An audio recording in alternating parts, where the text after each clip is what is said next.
Testing mic 1 2 1 2 Musonfo Madi nyina Watubo to the general aka social media president aka political general aka Kumase mayor. First time near subscribe to the YouTube channel, leave your comment and share. Na channel to say me dwumadi amide aboafobia da Roma and dan nyina watomoto bo hum say me gina street mu a me de eye atija dwumadi ne bro jasu first time near subscribe na leave you comment. Channel to say Kemesa Stabilo Trees oka aboafo a waso masam de dwumadi ebro 247 odi ni dwumadi nyina wo lotom na kache ewo Afranchu Bronco Junction uduru Bronco Junction so hwe Kemesa Stabilo Trees akola akwa do beko ho kutwa wa bama no ye loto sala kutwa bama Kemesa Stabilo Trees de ma Kemesa Stabilo Trees ehunie owo loto operators akukuda miensa omoso na sene Mr Adams Mr Frank na hot sa akukuda miensa omo yeskafo omo ti loto adwuma na se enti ma Kemesa ho ye hu pa wa adwuma ne mu enti twa ba koma Kemesa Stabilo Trees sa so na Rogers Beauty Palace ahofefie yesiesie ma ho se makeup se acrylics se ye washing de ba dia fama ho siesie na nya Rogers Beauty Palace ato ho ato atwene kwa Francho station na one seche rural bank ene di hwe ne mu kwa na siesie ho kaba pa sa so na Prestige Court bia ya je ahome waba kuma se krojuma na opa bia da fili okay na usika ye ketua bia ko Prestige Court ko bi New Side Junction sa so na apartment what you say say bia wono ho kani na say bia boys na bia set bi mbasam ko she one side ya eno ane Prestige Court ko bi New Side Junction ko na koda kama pa o akantima bi na besa ko ye na timer ko because omo was serene environment omo living hall bozing omo bathroom bozing edebadia ko Prestige Court na o de almost 50 da ko da Prestige Court no wakoda ba bi kama pa saso na kusi casual matadi ye semo na pamye ni dwumade nyina fashion to ye o ye fashion designer o batwa masalachi down na kona kusi casual empam bibi show kama pa video reactions na o behwe no ye wako first video of I think that a policeman na say not you say it costs only 50 pesos to kill with motor. I killed one at Yeji. You ko video nimra sisi okay. I know na dia do to baba no. Okay. But one at Yeji. They say police ni ya our Yeji a obi be wi me provision o ko ye kululu say na enoma no get ni ya memempra na say ni say that time kra na me fa obada. Yeji. Na me kunu Oyenne mikuno me mane hono saa wontimi ndadam ti odavana na musi ano de wuye sanse wa twantro nti na me obi a mempe police asem sanse police nka no kre nti me na mano maboa me ho se me ye judge me ye lawyer me ye mbibia unya asema fa ngwa de bi on ka bi ma me da onya hu sika pe obeka gu so na sunsun so de yenyi sika nipa kum no ya le body ana oh nipa kum kan bo nya den and 50 pesos credit me kum obi ma 50 pesos and o ko votare ja moto ye de gu for many pa no 50 pesos obi ya checking no 50 pesos. Welcome back guys, me da was say oje bre ko share video na woni gu su say kono a video of policeman na o kire say ono no na odwa police for pa yie pa because of say who say police en kan kure abra time police aniasa huska kwa de bobo obaji skana na wadie tia wokora wudi bem no nti ono no policeman we no hit police na onya kwenya ko wura police na police nim kwa no kura no utimi se na enviness wo nti ono wakuku amafo bebrebe ono ananum tuo pa ni fose kakum ya jin wakoko nim na papa nyini ni nsema wakana asa ama nkomo no oye obekun a enu nti ase amafo suru no obekun ampa because utie ne koma na wose wadi ntro ana watwa atro enipa the moment obetwa ntro ana obedi atro no umu ya ha emi se wa committee nipa no nya hwe asema waka cross osa that time no mfa obada enti mi se asema na waka nukure bia nim you get it enti so yo bibia ebenya ho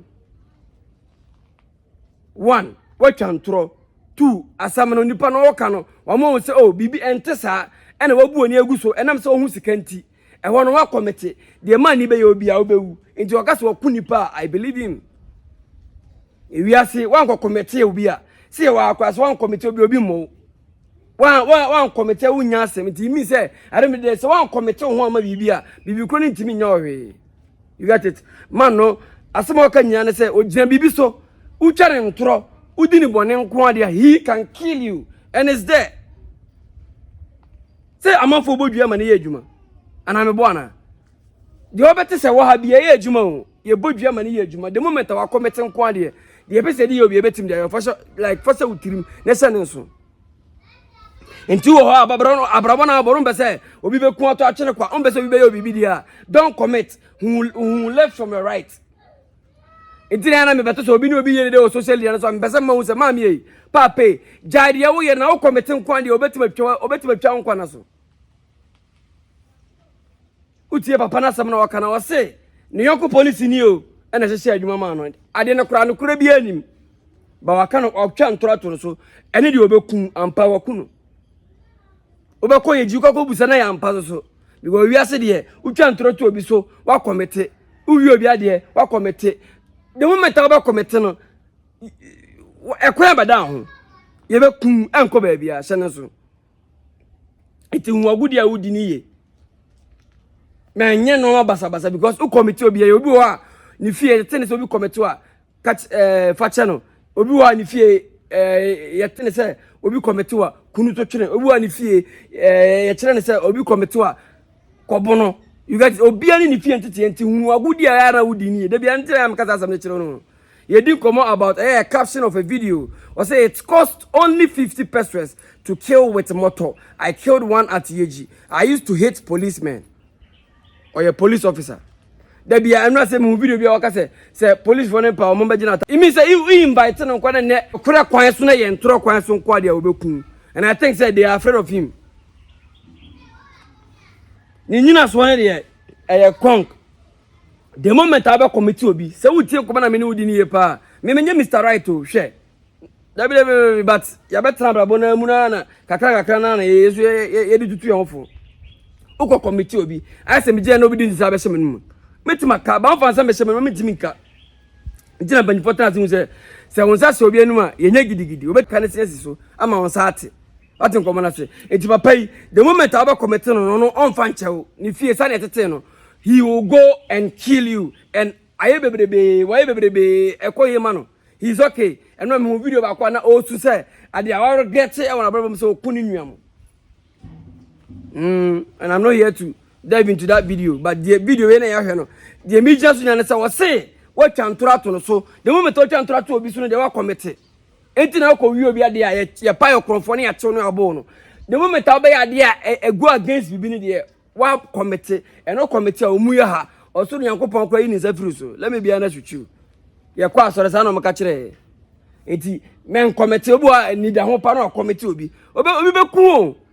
Hwe obi bekun nya ye onkofu a omfa bone nche obekun tie ni ye asebe na aka na obi ye konfo obi ye malam wan onyankopon na amasa nkofu ni nyina akwan enti obi betima kokun ato atwene hye so what you say edi ni ye watu motor general ke social media president aka political general ke kuma se na yo o first time ni subscribe to YouTube channel, leave your comment and share okwe first video of a policeman holding komobi say na so me dwumedi amedie aboafo bi da roma na so masema de dwumedi bi o dade da nyina kemesa stabilities o ka aboafo no kusi casual ka aboafo no Rogers Beauty Palace o ka aboafo no sana prestige court e ka aboafo no yenko another video because watomoto de me dwumedi no video reactions yenko video of Sakodi and I sent a caption to say Sakodi has never charged me for a show before.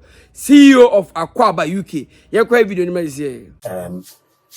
He will be the first person to tell you that among all the artists, this is one artist that's never charged me for a show before. However, he's done more shows for me than any other artist. Never charged. He's never charged me. And he would tell me, if you charge me, I won't be able to pay. But Sack has never been charged me for a show before. Wow. Yeah. You know, in the relationship. Yeah, and it's very good. He's never charged me, and he listens to me as well. You know, and I like that relationship is always there. Welcome back, guys. Okay, video of Aquaba UK CEO or event organizer. Now, Ochiremuse. Now, I seated with man like the Black Hammer and Arnold Beidu. The Black show so unisex so and a man he didn't come say or no and sa kwade de Uhe mo Sarkodie so aye man event man more, but man person say Sarkodie has never charged him. Because say Sarkodie was Jack because me charge want me you could see there is bond. What I say, we me so me artists we have this bond with them. Man like YP nye me program bi anji miskada. Even me collabo kwa anji miska. You get it? Say na papa person say Sarkodie enye program man en charging that. But in other stories, in other news, you go hear say Sarkodie charge high. Abrabon won. Tieni. Esin we hu serefo na sere kire no. Obia ne ba bia. Odi na agro. Na obia ne ba bia. Ne nkomo koso. What I say? Akwaba UK CEO no. Ne nkomo koso say one okode no. Omo ntam ye fine. Obu o ne nkomo koso say o so utwe bibi ma okode. Ebu okwo ntimi communicate okode na mu. Ebi kwa UK CEO o communicate okode direct. Okode kwa mani communicate bi Angelo. Obe communicate Angelo so kwa Angelo be ka say oh communicate bro. You get it?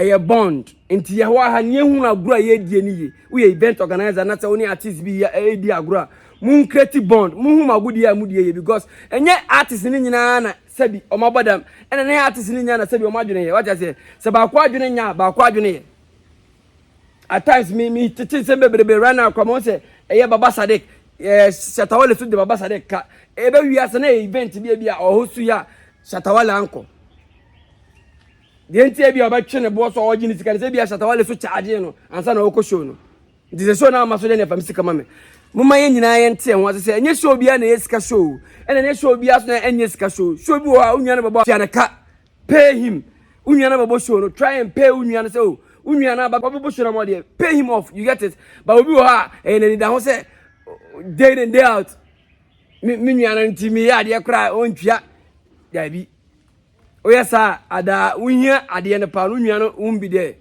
you get it CEO of Akwaba UK na num to kakum yajin kwakuo no mezu de kwakuo farmer wa hwe ne black a hwe ne short down o say Sarkodie has never charged me for a show before CEO of Akwaba UK and some komenya ebe kwako jina say one Sarkodie wo communication they have this bond adwuma na oye no nipa na na omoye no say na osi ni omotie obi wa kra ne workers obi wa ne customers okasa chom anyhow obi wa ne colleague okasa chom anyhow there is no bond between obi anti ohia de bi agisa akoye sika ya industry adwuma no nya na esika o na okasa nya na esika tika yebetima ye adwuma no adwuma bi wa ye ntimi nye o ebi ni sa ni event am ye no ye Francho Movie City Hotel ye street jams common na media no movie city no or streets say obiem free ni gate na emutenten come anti your boss stage come up our correct stage your boss stage your mountain stage lights was so artist ni be fro abe perform a free show free gate ye be ni yearly bia ye promote talent sajuma we am ye you escape the baby but man ya boafo ne me akasem nua kokumoni me da soro no bobo bro how can I support you you see ya ye ho me baba ko so me soro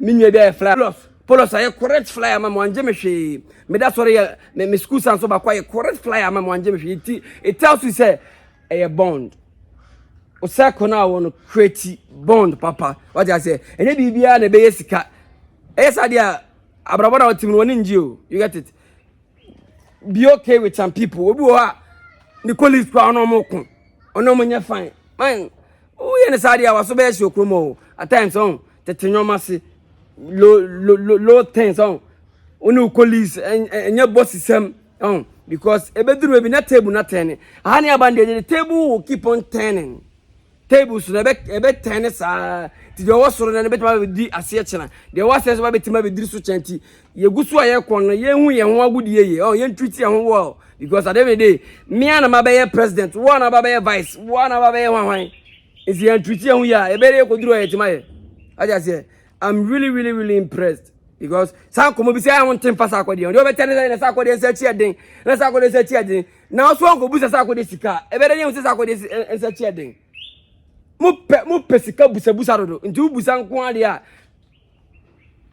e be da mo nkasa akodi ense chede enti news papa bi say na ma promote about sakodi enye show bia no bo jiska UK akwa aba show o manyi ska da papa na num tu what I say ereni ya watu boto gender ke social media preke ko masemeyo ege political general some han say the reaction upon reactions what I say you heard first video you heard second video you correct third video we a police officer this how the caption goes. A policeman cut off girl's ear to force her to confess. What? You can video me say. But to say the boyfriend a cromfo no.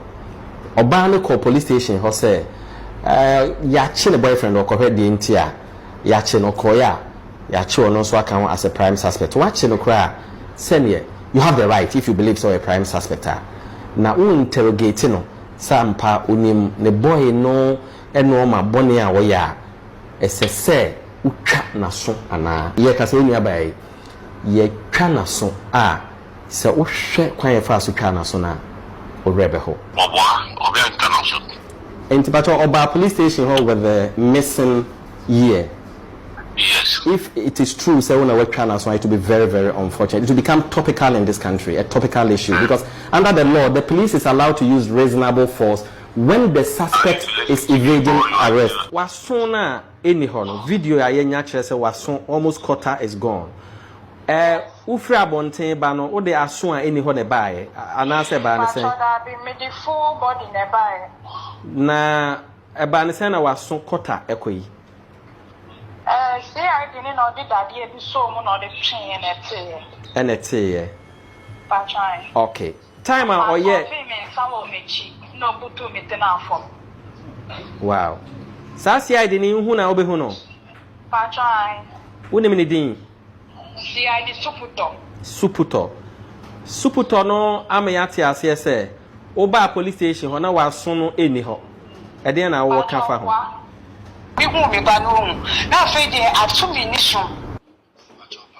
It is not right. Commander, you know, so patcho.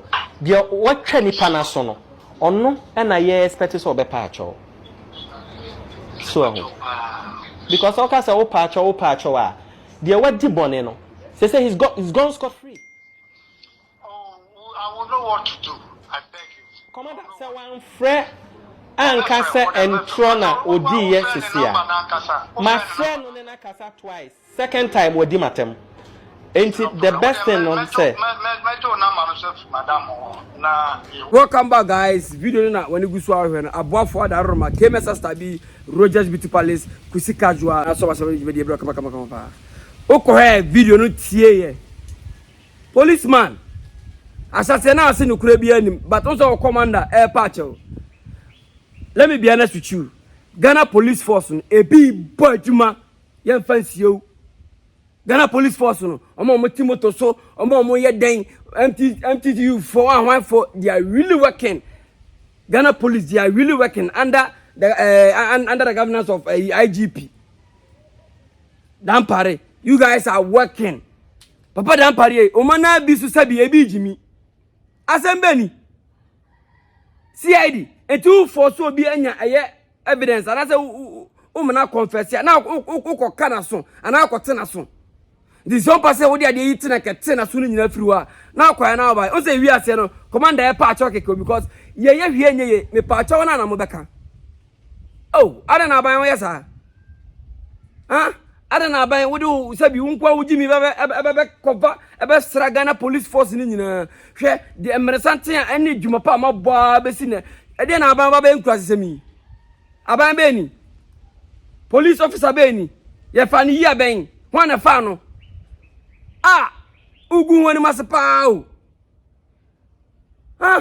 afena o commander e pa chaw panini no kura frofo so no udi nkomo no see how I disrespecting no asase kwa so oboa aban akola no anya akola oba no anya akoda o na wachi obi boy ana wachi ne kunu so ye kronfo na oba na eba hokura so obehwese ka ebebo ne kunu oba na machi ne for interrogations for nkoma problem bi eni oba se wukoka na so de na wukote na so de aban wona kire osa menyini se Dampare pa na kire osa de bi wankasa nkwase adwene na ayo sa and government IGP wadama akwere wase mu yinadi because o good Ghana police force ni nyene ma say the rate at this time mo boy dwuma anti-robbers cash salute omo kwa de on pai bi hwe de police ni ba be animguase bi o de ba de sesi yi wo tena so no na wo tena so no aka no kra na say wo ana oh man ye ndi agro sa because at the end of the day me pa cho na beka untimi nya bibia mo abaya no me pa cho na ani say o commander say me pa cho ba what obi ba so afiro oh mo ye no ma bi okuru mu apa o ne tu o person bi confess ya ye tena so aban won na ye o san ka be yode anya bia wo aban to na se twa hwe be yode ade ade we nya yode ada na wo di yobi aban message ya waye udi begu Ghana police for nyina animals because Ghana police force no boy juma these days me say mu anti-robbers omko de on pai bi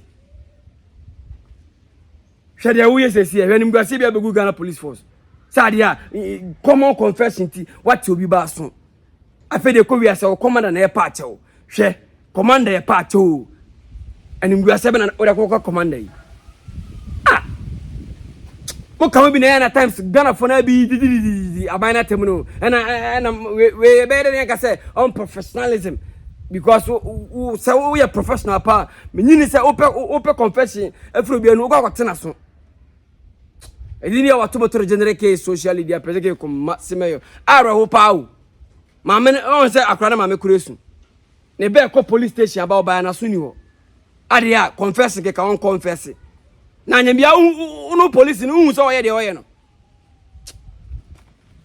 edini ya watu motor generate ke social media ke ko masake political general first time you subscribe leave your comment and share say no say oba social media na now spiritual guru on the me de vemo kasaro because vemo ni mu Rabbi Nigel nyankopon efa no so ye adwuma ma manfo bebre me say testimony upon testimony wa call up no so na ko type Rabbi Nigel you go see something, you go hear something. What I say? And yeah, Rabbi Nigel, no be I'm out.